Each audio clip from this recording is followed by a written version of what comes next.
কি বানাবো, এটা একটা পরোটা বানাবো।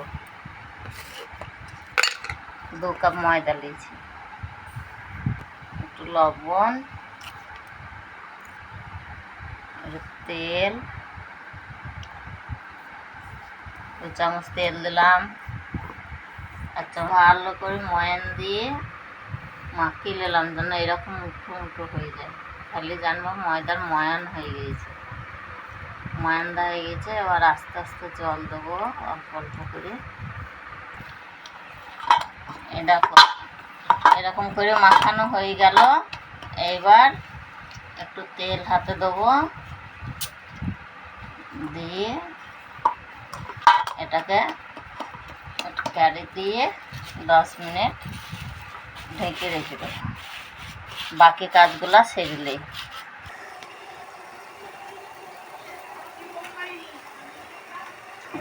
তেল দিলাম অল্প করে 2 চামচ।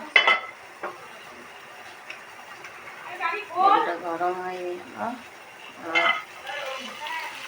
আলুটা দিয়ে দিলাম।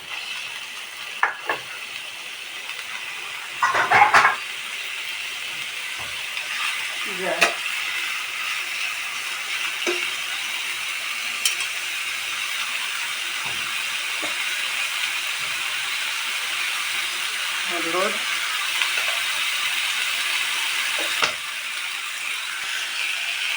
স্বাদ মতো লবণ,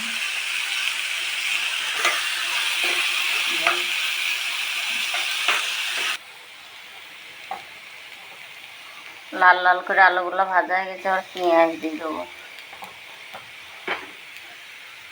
পেঁয়াজ,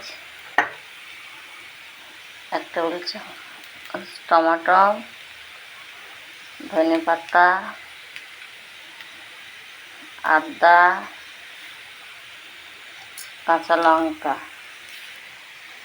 দিয়ে বেশ করে নাড়াচাড়া করব। লাল করে ভাজা হয়ে গেছে। এবার আমি এটা আলু ভাজাটা নামিয়ে দেবো। তেল দিয়ে দেবো।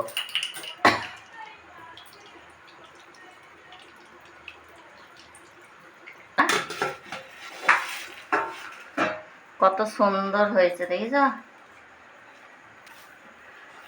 এই যে কত সুন্দর হয়েছে, নরম তুলতুলে। আর 5 মিনিট কি 2 মিনিট ডলে করে একটা ডো বানিয়ে নিতে হবে। এই দেখো, এক এক করে আমি সব কটা বানিয়ে নিই। একটা করে সব ডোগুনা বানিয়ে দিয়েছি আমি। এই যে এবার আমি একটা একটা করে বেলে নেব।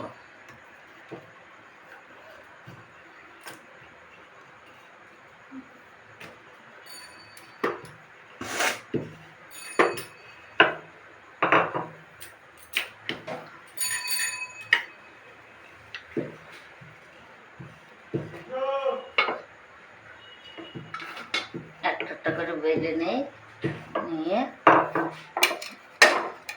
যে পুরটা বানিয়েছিলাম সেই আলুর পুরটা দিয়ে দেবো।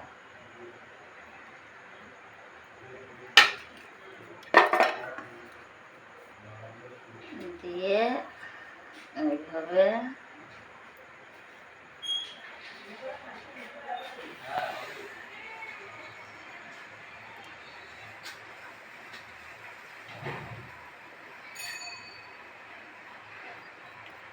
হয়ে গেল। এবার আমি তেলে ছাড়বো। কম হয়ে গেছে। এবার আমি একে একে ছেড়ে দেবো।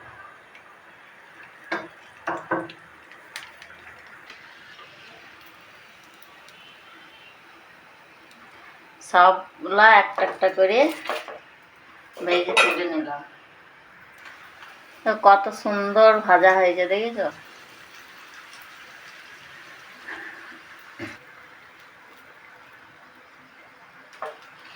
মোগলাই পরোটা, ভেজ মোগলাই পরোটা হয়ে গেল আমার।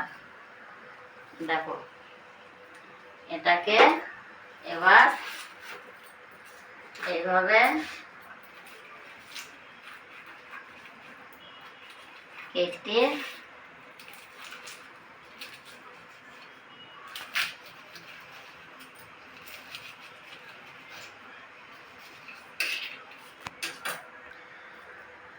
এই যে আমার মোগলাই হয়ে গেল, চলো সস দিয়ে খাবো।